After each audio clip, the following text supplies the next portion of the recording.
Welcome to the Fabulous 413. I'm Khalees Smith. And I'm Monty Belmonte, an astronaut, an astronomer, and an Ian Anderson. Oh my! Joining us is Dr. Cady Coleman, a flipping astronaut. Like in real life, left the planet, an astronaut. From her website, Coleman is a former NASA astronaut and Air Force colonel with more than 180 days in space, 2 space shuttle missions, and a 6-month expedition to the International Space Station where she acted as the lead robotics and lead science officer. Cady is an advocate for inclusion in STEM and STEAM fields. She recently co-anchored ABC News Live's coverage of the SpaceX launch and the Perseverance Mars rover landing. Cady is the global explorer in residence at Arizona State University and co-host of the podcast Mission Interplanetary. She's also a research affiliate at the MIT Media Lab. She serves on several boards, including the Smithsonian National Museum of Natural History and Greenfield Community College. Cady's also a UMass Amherst alumna who lives in Western Mass with her husband, Josh Simpson, the world-renowned glass artist, and their 2 sons. She's an amateur flute player, but I think if you're playing professional shows, you're a professional flute player, known for her space duet with Ian Anderson of Jethro Tull, which we'll hear a little bit later in the show, and her work from space with the acclaimed Irish band The Chieftains. She coached actress Sandra Bullock from the ISS in preparation for Bullock's astronaut role in the film Gravity. Also joining us is our resident astronomer, Dr. Salman Hameed, who is the Charles Taylor Chair and Associate Professor of Integrated Science and Humanities in the School of Cognitive Science at Hampshire College. He holds a PhD in astronomy from New Mexico State University at Las Cruces and a BS in Physics and Astronomy from the State University of New York at Stony Brook. His research and teaching lies at the intersections of science and society. He is also heavily involved in science and astronomy outreach, both in English in the U.S. and in Urdu and South Asia. But we just call him Mr. Universe for fun. And also joining us is Chris Devine, a musician performing on electric and acoustic violin, mandolin, guitar, flute, saxophone, keyboard, and vocals. He's an actor and a comic, conservatory trained as a violinist. As an all-around session musician, he's appeared on hundreds of releases in many different styles of music, including classical, for people that miss that right now during this hour, jazz, rock, pop, country. His performances have aired on Nickelodeon, Comedy Central, and PBS, public media. What's that? Chris toured Europe and Russia for some years in Blackmore's Night as a featured soloist beside legendary guitarist Ritchie Blackmore of Deep Purple. In his theatrical career, he's portrayed many of the iconic roles of Shakespeare and numerous contemporary dramas and comedies, and performs as Ian Anderson in the local tribute to Jethro Tull called Minstrels in the Gallery, playing at the Drake this Saturday. And I promise all 3 of these guests here at the same time will make sense eventually. And if you want to ask a question of an astronaut, an astronomer, or an Ian Anderson aficionado, call or text 1-800-639-9120. We will start first with the astronaut, Cady Coleman. Welcome to the show. Thank you. It is wonderful to be here, and actually with just such fun people, yourselves included.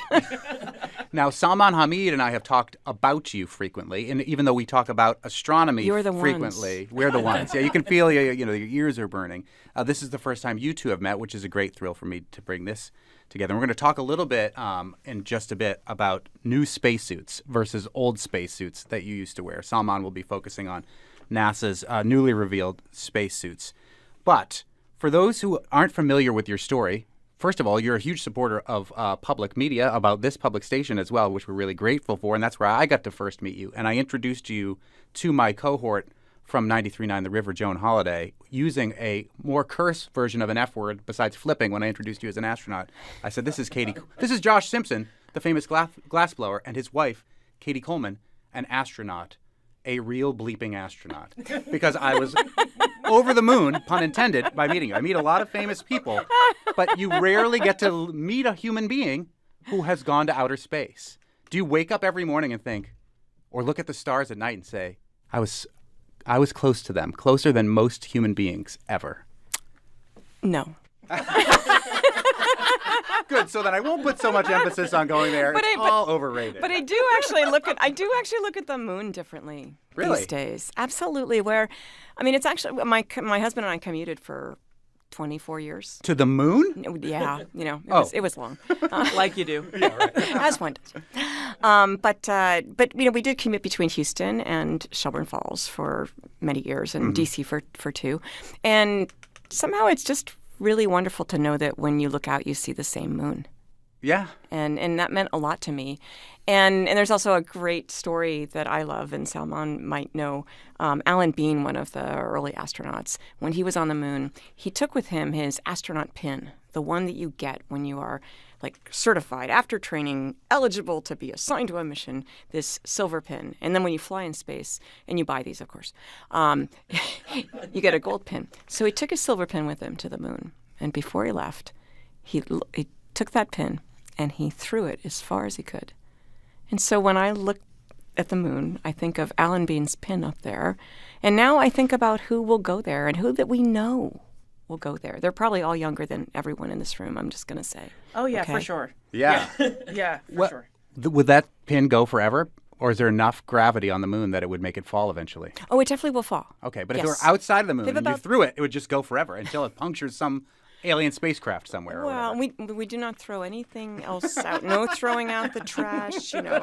Everything is thrown out in a careful way. Well, everything isn't, but that is the goal, actually. And I will say from the space station, and what you need to do to design missions these days is to make sure that nothing hangs around for a long time, because it is dangerous to the other endeavors that are up there. So we're speaking with Cady Coleman, who is a Shelburne resident and an astronaut who was in space for 188 days. Is that what it is? 2 missions? Is that how? So 2 shuttle missions, shuttle and then missions? just shy of 6 months. I'm always feel bad about rounding up. Yes. But at that point, especially because so few people get to go, I think you have license to round up your time. We'll definitely allow it.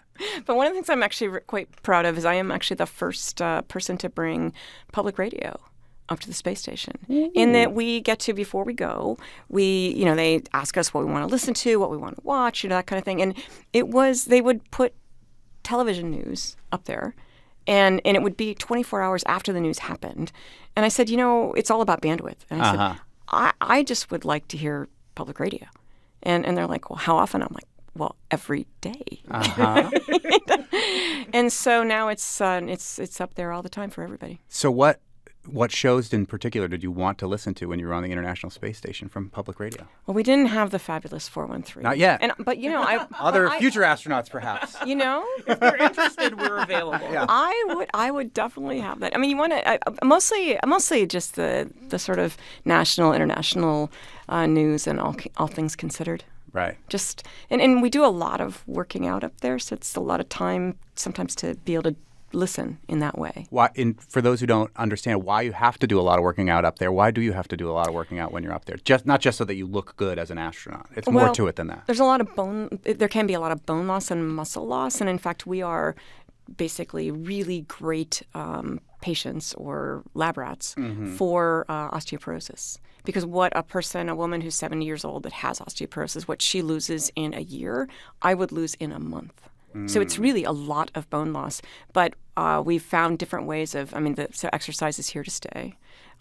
Exercise, vitamin D. But we're still looking at what are the ways that we can stay healthy in space, but it really does come right back down here to Earth for keeping people healthy down here too. Does it have health repercussions for you now?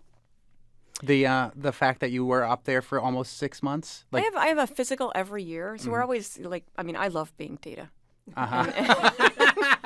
Some people donate their body to science after they've passed, but I'll just say that whenever one of us has surgery and something comes out, everybody wants to see it. Okay.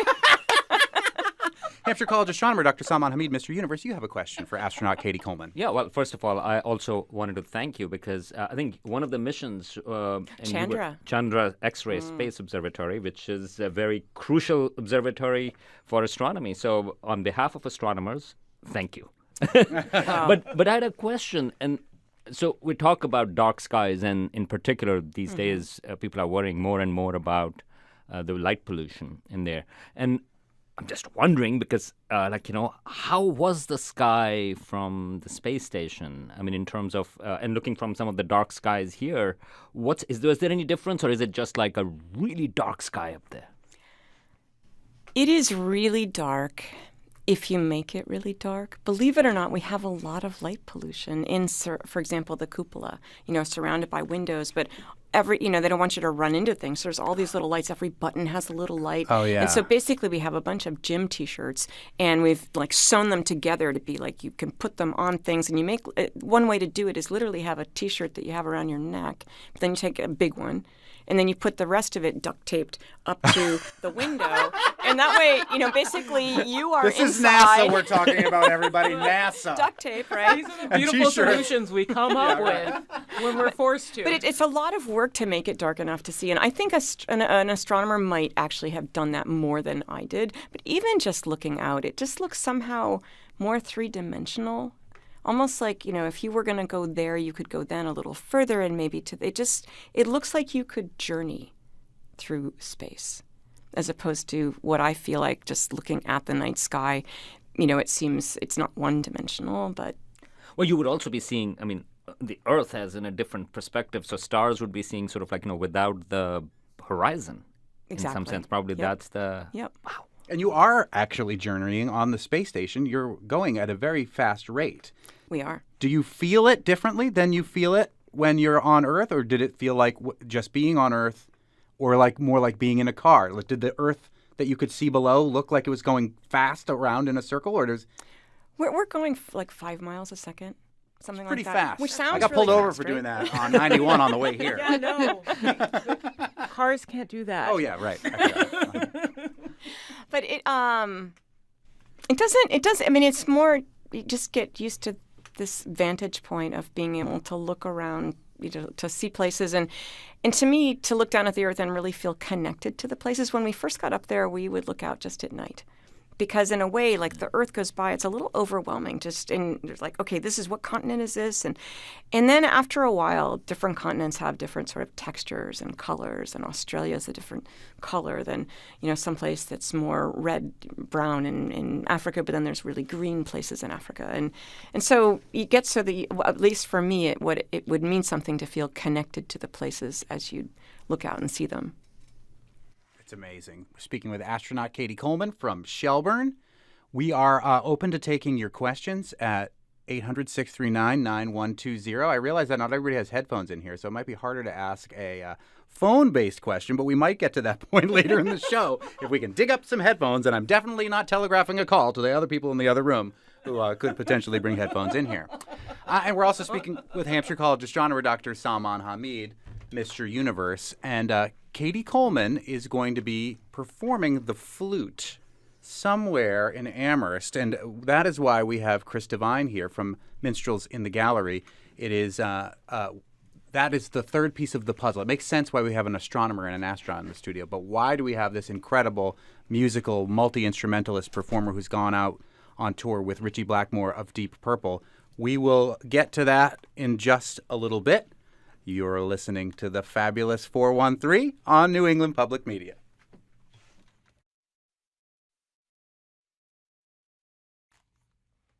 Welcome back to the Fabulous 413. I'm Monty Belmonte. And I'm Khalees Smith. And we are joined live in the studio by astronaut Dr. Cady Coleman, by astronomer Dr. Salman Hameed, and even if you don't have your own doctorate, an honorific from me, the Doctor of Rock, Chris Devine from Minstrels in the Gallery, who will be performing at the Drake in Amherst this Saturday. Now, we will talk more about that show and the music that will be performed and Cady Coleman's role in that, as well as her other... Very small. Small role in that, perhaps, but large role intergalactically in the music scene. You're one of the only intergalactic musicians that exist, actually, I guess, technically. Oh, no way.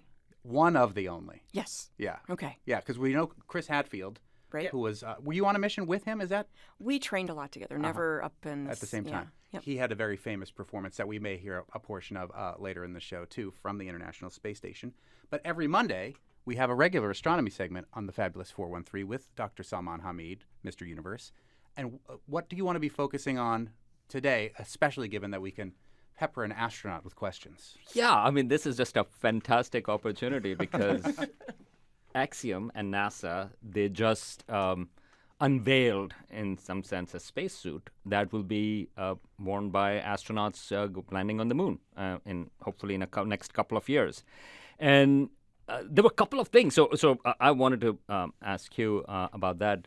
One of the things was that the spacesuits looked cool. They were sort They of like definitely black do. and orange. And I found out sort of like, that one of the designers was also worked on that, on For All Mankind, the show. Oh, good. The person who designed the spacesuits for that was also designed it for Axiom that they're going to be using. But I wanted to know sort of like what would be different because, between all of us here, I think you are the one who has actually worn a spacesuit. I wore a fake NASA astronaut spacesuit on the March for the Food Bank once, but that doesn't count. No. But maybe, we could reenact it again next year. Oh, And I wear it when the pandemic hit. I would go grocery shopping in it, much to the delight of the people who worked at the supermarkets, because you had a whole helmet and everything. It was great. we are not shocked. But even in that suit, it's hard to do stuff. It's hard to eat. It's hard to, you kind of run it. You're bigger than you think, because your suit is bigger than you. And so for spacesuits for the moon, specifically for the moon, they're going to design for that environment, the very dusty environment, and that amount of gravity. So that it's about 20% of our gravity, about a fifth of the gravity that we feel here. So you've seen like the lunar astronauts, kind of bounding across, kind of doing a little, kangaroo, like striding it. It makes it easier. But it's a different environment than one where you're just weightless. And those spacesuits that you see people doing spacewalks on the space station, they weigh about 300 pounds. No. And then you want to train. You have to train and practice. And it's hard to do that in a 300-pound suit. And so we do that in a giant swimming pool where we're underwater and they weigh you out so you don't sink but you don't float. And yet somebody like me, who's pretty small, has actually a big air bubble in that suit. And it's kind of like me and my exercise ball have gone for a Is run. it like in when the you go pool. swimming and you get a random air bubble in your bathing suit? It's not right. Yes, but huge, right? But big, and so that's like dragging you up to the surface. And so the suits have a certain size. They can be adjusted a little bit shorter in the arms or this, but they had some things that were really tough, like on everybody. Which was they're a certain width, and then you want to move your hand across your chest to look at something on the other, to reach something, and you run into that part. Excuse me, and literally, all of us get out of that pool, purple, blue, bruised. Because you're bruised. Oh, wow. Yeah, exactly. And especially, they did actually eliminate the small spacesuit at one point. It eliminated about a third of the women from being able to do spacewalks, which are then, it's pretty career limiting not to be able to do all the jobs. Right? Wasn't that what happened? Wasn't there supposed to be a historic all-women spacewalk, but they ran out of the correct size suits? Am I misremembering that? Well, this is where it's a longer story, and I won't tell it all, but basically that just what I was saying, eliminating the small spacesuit, that decision back in the mid-90s, that's what put what happened later in motion, is that there weren't enough suits of the right sizes. But that's also, it's a hard problem. They weigh a lot. There's not a lot of room up there, even though the space station's very large, like the size of, football field up there. There's not a lot of room.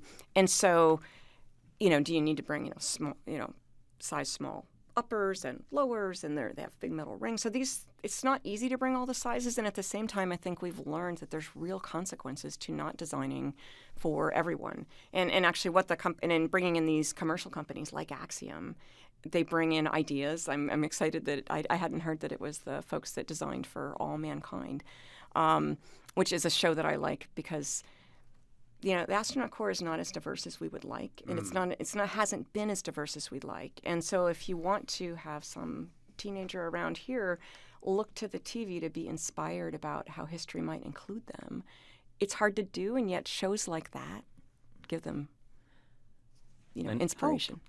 We're speaking with real astronaut Cady Coleman, Dr. Cady Coleman from Shelburne, as well as Hampshire College astronomer Dr. Salman Hameed, Mr. Universe from Hampshire College. Yeah, I was just going to say, to balance it out, maybe I think for the next 30 years, there should only be small spacesuits. Only women can go. Those of us that are small are like, economics and space economics is coming into play. And once they figure out that it's actually by the pound, I will not be crying for those big people. It's surprising that that's the one that they decided to discontinue, considering the way that, I would think about it in terms of how they were manning submarines for ages. Like, they wanted people of a certain size, and it was always smaller people to get into the tubes. So it seems like almost counterintuitive to the way that they had run things, that they would get rid of the small suits. But I mean, if you're recruiting larger people as a whole for other reasons, and I guess that does make sense. It's just disappointing. But it is a really great step to be. I mean, and people have wanted to take these steps to have new suits for a long time. But this is not just your spacesuit. This is your own personal spaceship, right? And when you think about how safe you want the shuttle or whatever vehicle you're going up into space, you need these spacesuits, which are actually designed, the ones that we've had up until now are designed right down there across from the Hartford Airport.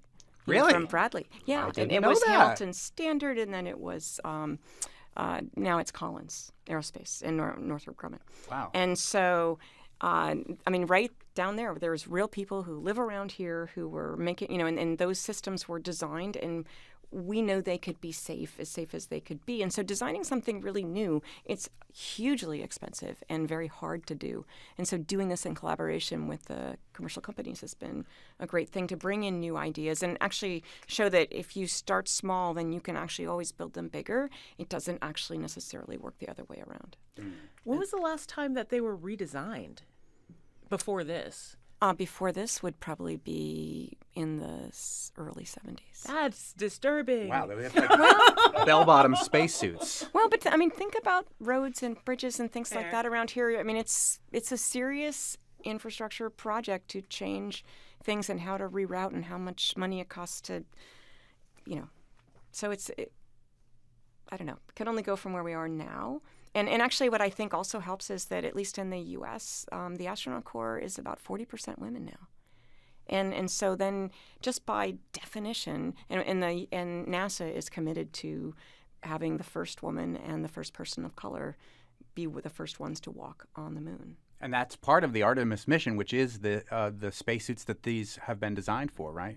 Right, and these were also sort of like the mobility was one of the big things that they were trying to show, that unlike the previous missions, especially Apollo missions as well, because they were so heavy. And so they were trying to sort of bend. But one, which I'm still not 100% sure why, but they said that, the suits that we saw on their release, those were black in color, black and orange.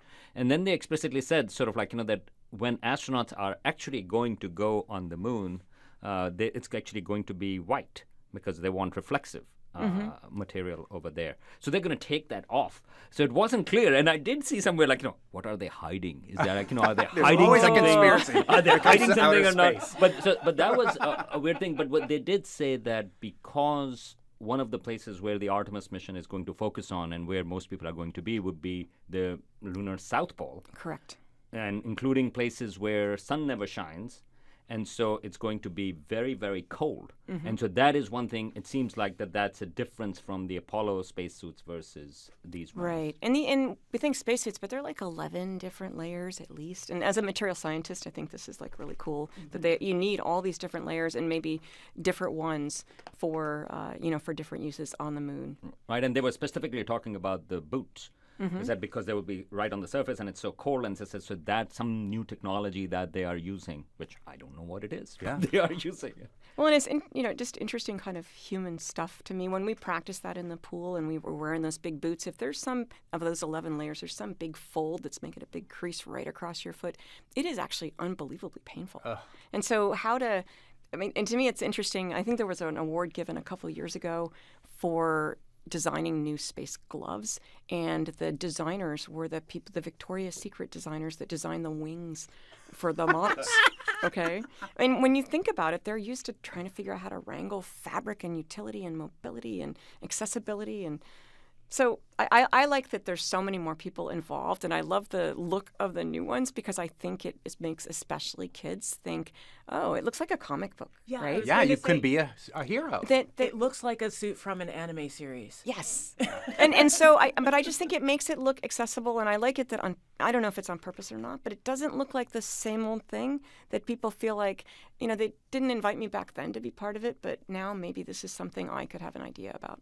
I think they did talk about that. I mean, the look is so important. That's the reason why they brought in sort of from For All Mankind, because I think SpaceX, their suits were designed by somebody who did Superman versus Batman. So I think there is this element to it, which again, I think there is a positive and negative because there is a clear element of sort of like commercialization in there, but I think there is also that there is an attractiveness. I mean, like, you want space to be cool, and not sort of like boring. That's why I think Cady Coleman is like the coolest person I practically have ever met, and was so starstruck because of how many astronauts you get to meet. And as a kid, I went to space camp for a weekend when I was a kid. Did you graduate? It was like a weekend program that I graduated from, but I was terrible at science. And there was, the marketing of space in the 1960s, and maybe, sadly, again, going forward here, was all about militarism and who would be the military power in space. Your era with the International Space Station, Dr. Cady Coleman from Shelburne, mercifully was in a more peaceful time and was very science-focused. I mean, it's all about Earth. Yeah. Really. I mean, the science experiments that we do up there, they apply to understanding how to build spaceships and how to live and recycle all our water, all our air. But those are issues that we face down here as well, how to grow plants in a place that it's hard to do. All those lessons that are great for exploration, they really apply down here on Earth as well. Plus some cool telescopes. And I just want to say thank you for, in fact, I've gone to the Springfield Museum before to get some lessons in how to sort of take people around the sky. And I'm one of those people that buys those books like Curious George, H.A. Rey, because if it's not something you've done for a long time, you don't really know your way around the sky. And I wanted to feel like it was my neighborhood. And so, folks like you have helped me learn my way around quite a bit. Thank you very much. Although I was going to say that my list of coolest people I've met has also changed now. I mean, I think Cady is on top. Sorry, Monty. I mean, I'll live. Well, coming up, we'll have more conversation with Dr. Salman Hameed, Mr. Universe, Dr. Cady Coleman, astronaut, and we'll talk about her musical connections with Chris Devine from the band Minstrels in the Gallery, who will be playing on Saturday at the Drake in Amherst. If you have a question for an astronaut, an astronomer, or a multi-instrument, I couldn't find a good A word. Instrumentalist. Or Ian Anderson aficionado. You can call 800-639-9120 or text 800-639-9120. More coming up on the Fabulous 413.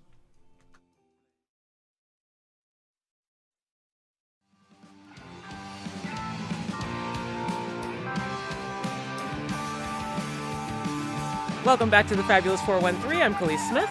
And I'm Monty Belmonte. We're joined by Chris Devine, who is a divine multi-instrumentalist from, where do you live, Chris? I live in Sunderland. Good old. We were there. Oh, we're going to tell you about that tomorrow on the show. We went to visit a farm in Sunderland. Had the best morning. There is going to be a lot of baby goat action on the show tomorrow, so be ready for that. Yeah. But you play electric and acoustic violin and mandolin and guitar and flute and saxophone and keyboard and vocals, and you've performed for Nickelodeon and Comedy Central and PBS and toured with the person behind Deep Purple, Richie Blackmore.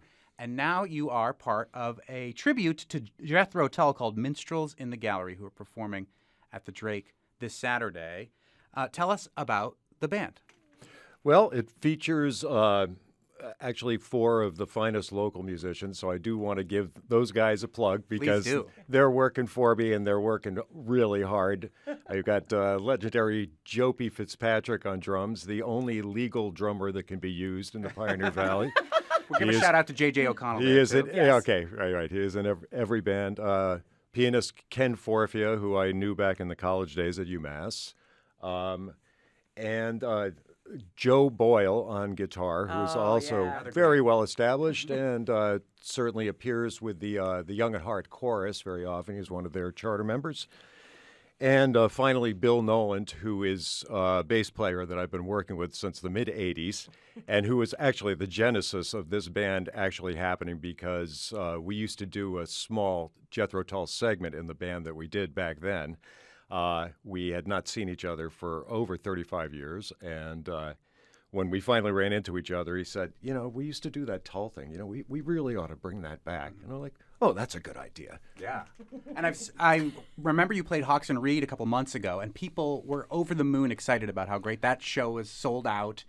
So this show is probably likely to sell out, and I'm not allowed to tell you to go buy tickets to the show because of NPR rules. Can I? I don't know. Betsy says, our engineer says, FCC rules. So all right. Leave it up to you, the listener, to decide what to do with your life. But if you like this music, there may be a sense of urgency to be thinking about it at least. Tell me about what it is about the music of Jethro Tull that inspired you to do this whole Jethro Tull performance. Yeah. Well, I think my own musicality was kind of an evolution, and that became serious about music as a guitarist as a teenager, and through that had a flute player who came to just a jam session when I was probably 16, 17 years old.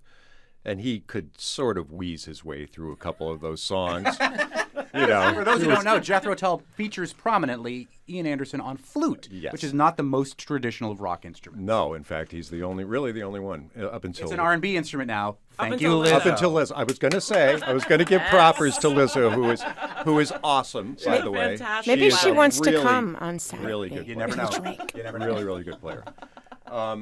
So anyway, I was just intrigued by that. I also had a very dear friend who was a complete Tull nut. I didn't know the music at all. He said, "Well, here, take this." He said, "This is called Thick as a Brick." I said, "Well, that's a silly name." And this is Passion Play. I said, "Well, I like that. I'm Catholic."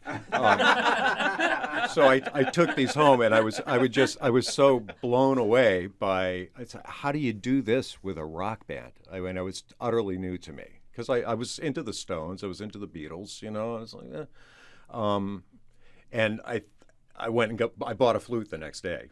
As I'd been a pretty serious trumpet player previous to that, I took to it fairly promptly. So, and that was it was been a love affair kind of ever since. Once I became a serious violinist, I set Tull's music aside for quite a long time, but then the passion was reignited in recent years. Yeah. We're speaking with Chris Devine from Sunderland, who will be performing this weekend with Minstrels in the Gallery at the Drake down the street in Amherst. What other instruments do you like to bring into Tull's music? Like, I know when I do covers, I kind of like to break it open, but like, are you guys more purists with your renditions, or do you kind of like to play around with it? Bring in your violins, bring in your trumpets. Well, it's a great question. I do a violin solo at a special moment in the show that I insert into one of the Tull songs. But because the material is it's very, very familiar to those that are fans of it, right? So they want to expect to hear it in a certain way. Also, the band itself is somewhat nascent. I mean, we've been at it for a while now, but we're not at that point of like, oh God, we have to play it that way again, right? Where we want to start taking it outside. So they're very faithful renditions to the recordings, not the solos. I mean, those because I strongly believe that improvisation should be improvisation at all times. So, and I've never liked seeing a tribute band where they play the solos note for note. It's boring to me. Shouldn't you mention your outfits?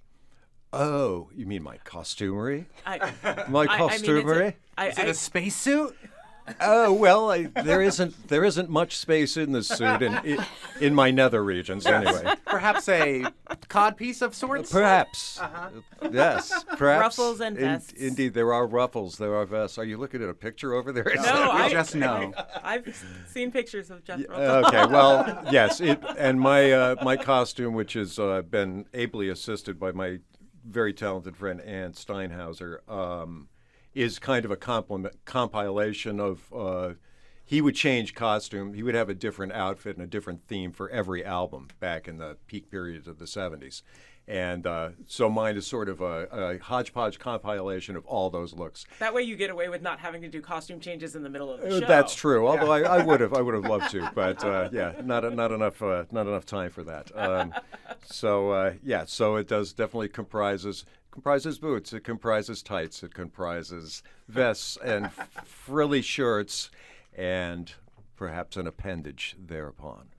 Now, I promised at the beginning of the show that it would all make sense at some point why a person devoted to the style, fashion, and music of Ian Anderson of Jethro Tull, in one Chris Devine, who joins us in the studio, would somehow connect to astronauts and astronomy, and you will be performing with a very special guest at the Drake in Amherst this Saturday, Chris Devine. Yes, my dear new best friend, Cady Coleman, who was introduced to me, actually, through your previous guest on Friday, Rosie Kane, who was another great musician, my and absolute beloved best friend.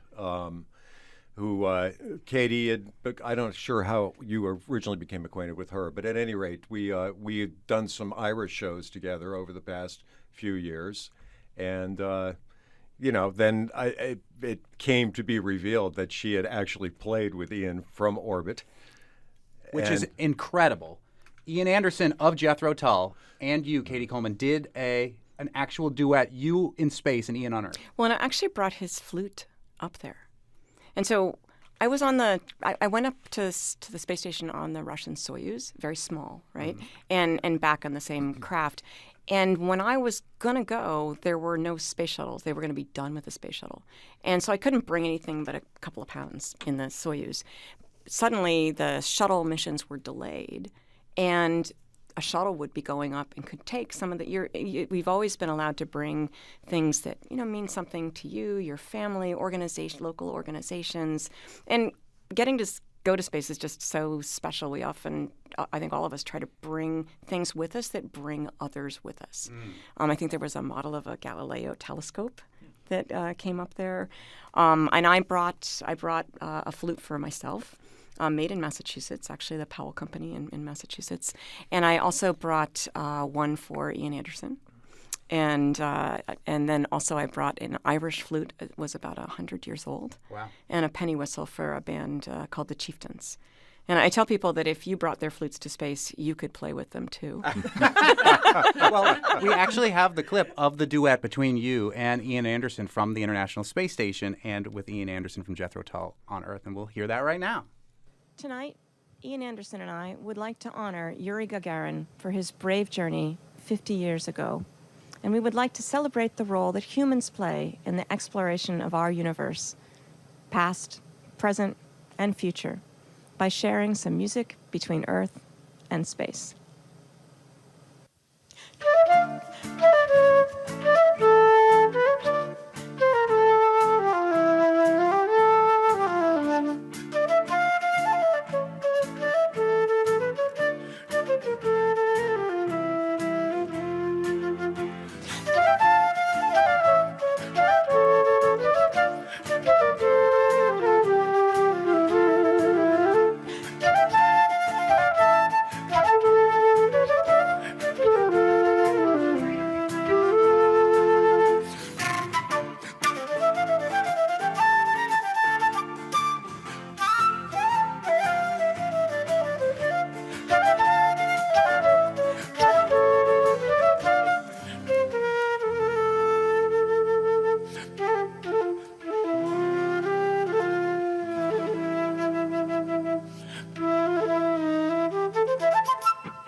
Thanks, Colonel Catherine Coleman in the International Space Station.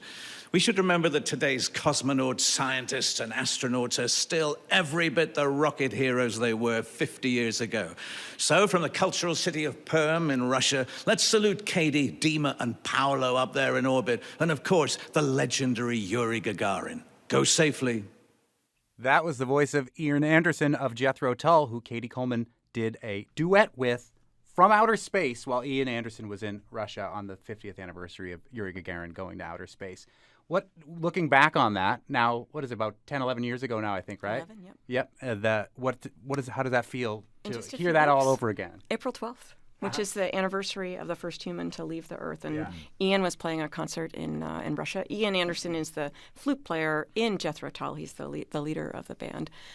To me, it's like partnership and community. And, he and I are I said, it meant a lot to me that you brought the flute to rock music. It meant that people like me could play not just, classical music, not just that there's jazz. anything wrong with that. But I do love classical music. Well, good. And Chris said he's not going to leave until class. No. Back in this hour.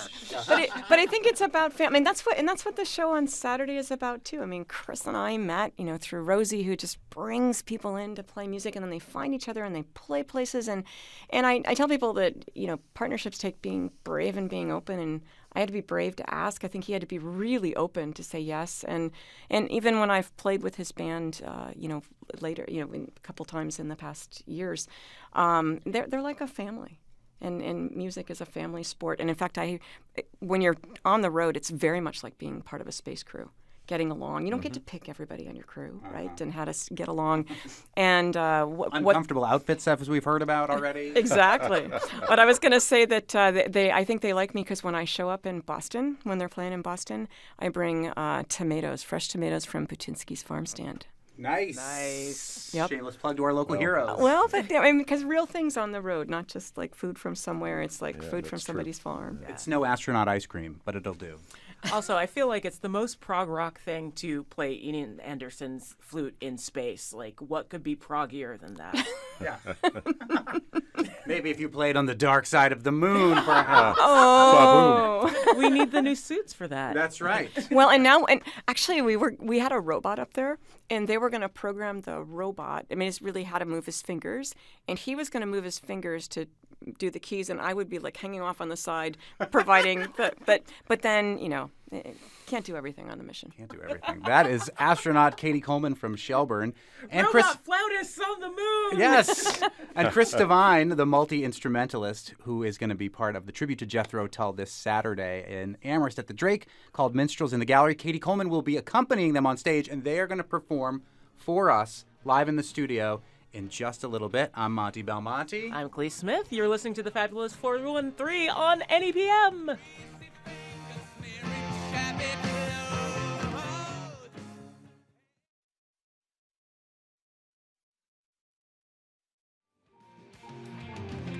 Welcome back to the Fabulous 413. We are joined in the studio by our resident astronomer from Mondays, Hampshire College astronomer Dr. Salman Hameed, Mr. Universe. We're joined by multi-instrumentalist Chris Devine from the band that pays tribute to Jethro Tull, Minstrels in the Gallery, who will be performing with a special guest this Saturday at the Drake in Amherst, one astronaut who spent nearly 6 months in outer space, off of the planet, one of the few human beings in history who have had that opportunity, Shelburne's Cady Coleman. And you are going to perform a flute duet for us in the studio right now. What are we going to hear, Chris? This is a little Irish tune. I believe it's called Fanny Power. Is that true. right? Yep. Okay. Yep. It means something different in Europe, I think. Yes, we know I that. believe that's the case. Yes. And I strongly believe in it. But it's safe here.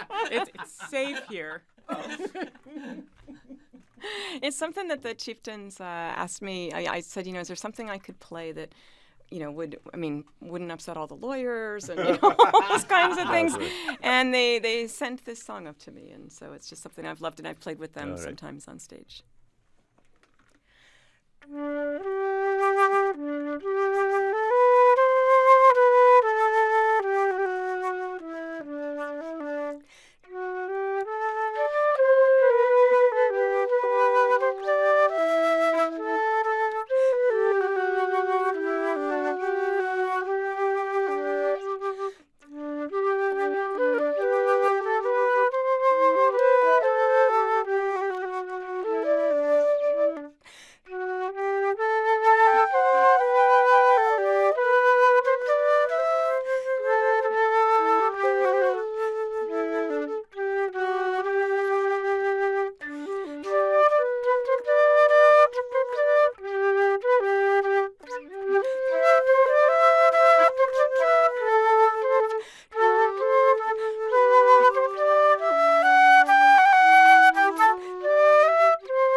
Chris Devine and Cady Coleman, who will be performing together, at least to a limited degree. You're going to be a special guest on couple numbers? I'm gonna play the song that Ian and I played, the Beret. So you can hear that live. That's kind right. of, it's a little more made for duets. Any wild things you want to play for us, Chris? No, I don't know. A little hint of. I don't know. Play something wild while we've got the next couple minutes here. Chris Devine of Minstrels in the Gallery at the Drake on Saturday.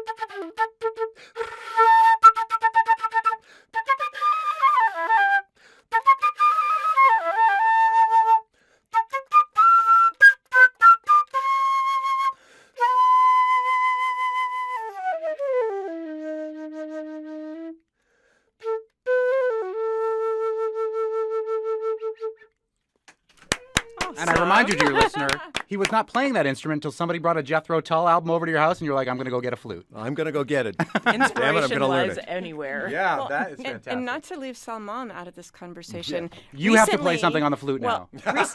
Recently, though, the Chandra X-ray Observatory, they took basically the images that Chandra has taken and made them into music. How does that work? It was just out in like the New York Times and different places where it's almost like you're up there discovering black holes with Chandra. Right. So they are trying to sort of like making astronomy accessible to other senses, and partly it's about for deaf population and for other sort of like, that how would it feel like, I mean, this is not for deaf, but it's for blind population and deaf population. So they're doing different things. So they're doing it with textures, but also for sound. They are doing this thing that you can actually represent images in some sense through sound. I mean, ultimately, there is a parallel conversion because if you think about it, light is also a wave, and so is sound. And so you can do that. And so they are really trying to make a bunch of these images. And Chandra Observatory, their folks actually have been taking a lead on these things. And it's really cool. You can actually sing. You can hear a black hole sing because it has certain types of sort of like waves, the pressure waves that go in. And you can, and our ears won't be able to listen to it, but you can actually move it into the range that we can hear, and you can translate that in some sense. Which is interesting because a lot of the things that the new James Webb Space Telescope is doing is not in the visible light spectrum for us to see anyway, so it's already interpreted images to make it accessible for our human eyes. Why not continue to take these interpretations and turn them into other glorious things like music? Well, also it's neat because there's sort of a societal like connection too. Like Aborigines like have like sung maps. Like you sing the landscape in order to find your way across the continent. And so there's a precedent for this that's already historically there. It's kind of awesome that it's now being expanded to include the cosmos. It's exploration. Right? And it all comes together with astronomy and music and outer space. Our three guests, it's been a delight to have all of you here. Our regular Monday astronomer, Hampshire College astronomer, Dr. Salman Hameed, Mr. Universe, Chris Devine, who will be with his band Minstrels at the Gallery this Saturday at the Drake with a very special guest, astronaut, Colonel Cady Coleman from Shelburne, Massachusetts. Thank you. Don't forget Doctor. Doctor. I said it at the beginning. From UMass. From UMass. Doctor from UMass. Said it at the beginning. I said I wouldn't do it every time, but I did want to put it in there. Doctor Cady Coleman, thank you all so very much for coming in today. It's been our pleasure. Tomorrow, in the Fabulous 413, is former President Trump about to get arrested? We'll hear from Professor of Law at Western New England University, Jennifer Taub. And a conversation with Janet Elber and Ann Soder from Martha Graham Dance Company, who are performing a resurrected lost work of the icon at UMass this weekend. And we will cuddle baby goats at Thomas Farm in Sunderland. Our director is Tony O'Dear Dunn. Our engineer is Betsy. You want how many people in this studio, Cordis? Our technical team is Kara, sizing up the CD Library Foster, Bart, Hippie Stoves Rankin, and Punk Rock Dubé. Musical thanks to Spouse, Happy Valley Guitar Orchestra, David Bowie, Jethro Tull, and Minstrels in the Gallery. Not to mention live, Cady Coleman and Chris Devine. Indeed, I'm Khalees Smith. And I'm Monty Belmonte. We'll see you tomorrow in the Fabulous 413.